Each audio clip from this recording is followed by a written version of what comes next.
meus queridos amiguinhos, estamos de volta, hein? Depois desse recesso, é bom a gente retomar algumas discussões anteriores.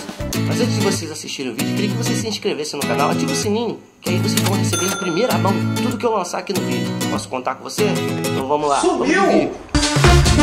E agora a gente vai dar sequência à Mesopotâmia. A gente falou um pouquinho sobre Mesopotâmia num vídeo anterior que eu fiz, que eu vou colocar aqui em cima para vocês recapitularem. Depois que a gente recapitulou esses pequenos detalhes, agora a gente vai falar sobre outros grupos que viveram na Mesopotâmia. São eles: os hititas, os assírios e os caldeus. Vamos lá? Então vamos começar com os hititas. Os hititas fundaram um império mais ou menos em 1600 a.C., em um lugar correspondente à Anatólia, atual Turquia, que a gente conhece muito por ter tido uma capital muito produtiva chamada Istambul. A principal cidade hitita era Hattusa. Vou aparecer aqui para vocês. O Império Hitita se estendeu por uma região bem vasta e compreendeu ao norte e ao oeste da Mesopotâmia e seguiu rumo à Palestina, que é a região que fez a fronteira dos limites do Império Hitita nesse momento. Empolgante! Os hititas tiveram uma importante contribuição para as línguas faladas na Europa, Essa língua chamada indo-europeia, ela teve uma origem nas escritas vindas dos hititas. Então é comum a gente associar uma grande influência dos hititas para a escrita indo-europeia. Ele deu origem a várias outras linguagens faladas nessa região. A maioria dessas escrituras eram gravadas em escritas cuneiformes em pedras de argila. Eles pegavam e faziam as suas cunhas e assim registravam os seus interesses com a sua datilografia, com o seu esquema de escrita. A escrita cuneiforme, que nós temos um outro vídeo que eu também vou colocar aqui para vocês darem uma olhada. Os hititas tinham carros de guerra que cabiam 3 pessoas e servia para seus exércitos se tornarem cada vez mais fortes.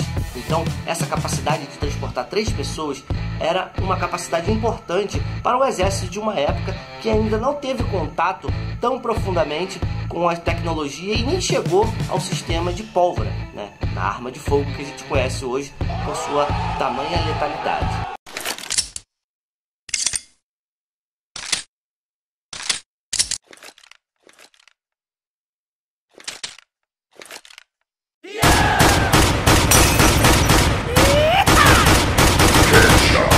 Uma curiosidade dessa sociedade hitita era que as pessoas que cuidavam dos cavalos, elas eram enobrecidas por essa função, sabe? É como se eles tivessem uma função especial dentro dessa sociedade e eles eram venerados por isso, por essa habilidade de tomar conta, de cuidar desses cavalos. Sendo assim, esses caras que tomavam conta dos cavalos, eles atingiam uma determinada... Esses caras que tomavam conta desses cavalos, eles atingiam um determinado patamar na sociedade que era notório para os outros. Olha, aquele cara ali é o cuidador de cavalo. E pensar que hoje em dia, o pessoal que vai se inscrever, se alistar pro exército e é mandado pra cavalaria, é muito zoado, Vocês sabem por quê. Agora nós vamos falar sobre um outro povo da Mesopotâmia, os assírios.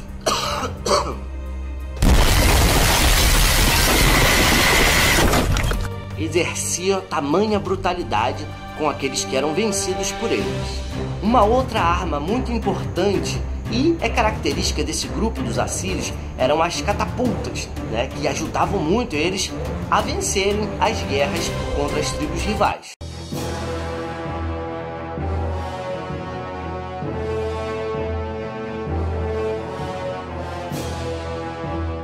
Ou os grupos rivais que tentavam invadir suas terras.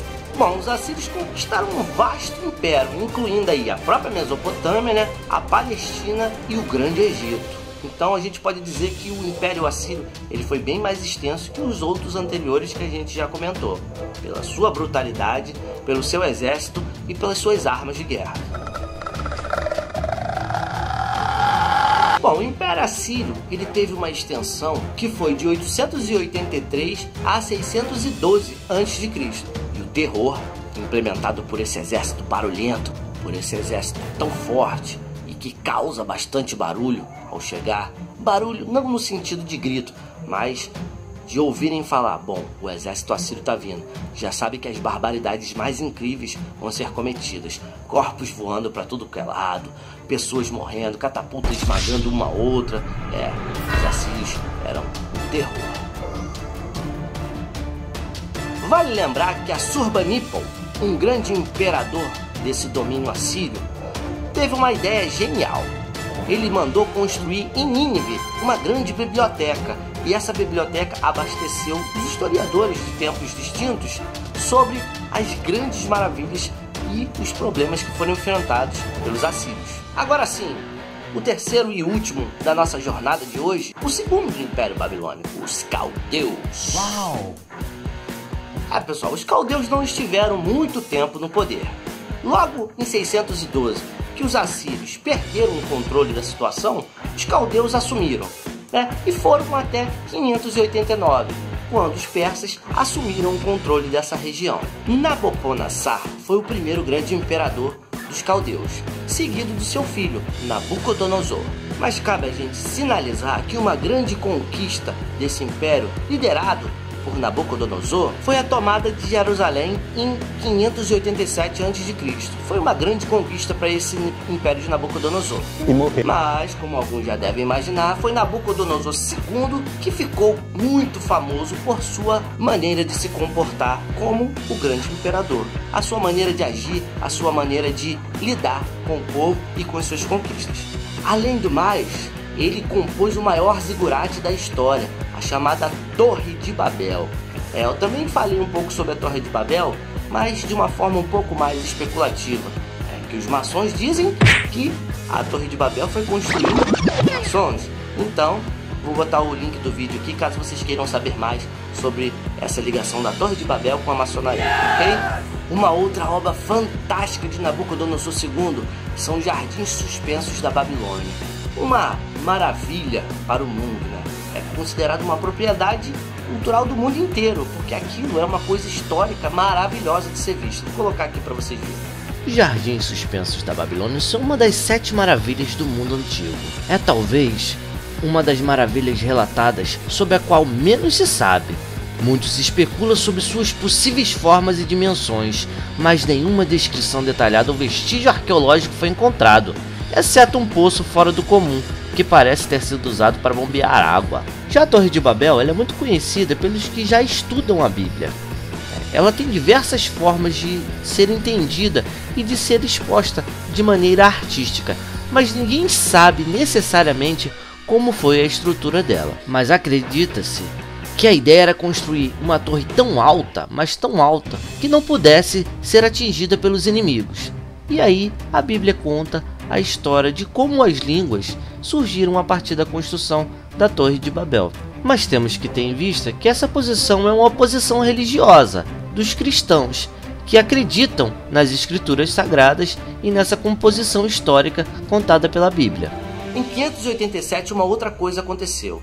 Todos os judeus que viviam naquela região, com os caldeus, convivendo com eles, foram mandados embora para o chamado cativeiro da Babilônia. Como os babilônios destruíram Jerusalém em 587, os judeus foram para a Babilônia, conhecido como o cativeiro da Babilônia.